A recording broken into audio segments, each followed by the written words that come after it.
The only reason I hate quadratic equations is that there are a lot of ways to solve them, and you don't know which one you're supposed to use if nobody tells you.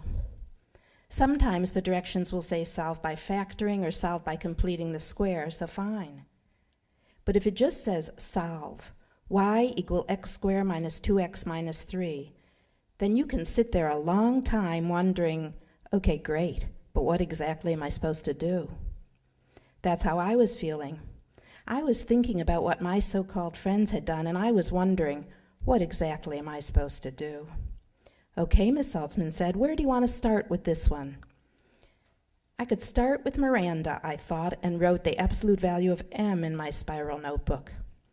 Miranda has been my supposed best friend all through middle school, and if someone is your supposed best friend, you should be able to ask her straight out, did you break your promise? Did you talk about my private business with other people? Taisha said she'd substitute numbers for x and sketch the graph, and it must not have been the best way to begin, because Miss Saltzman nodded and said, yes, we could do that. Anyone have another approach?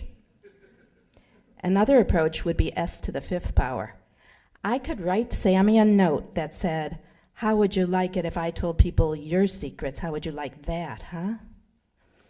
There's no reason to start with y, because Lynn will only lie.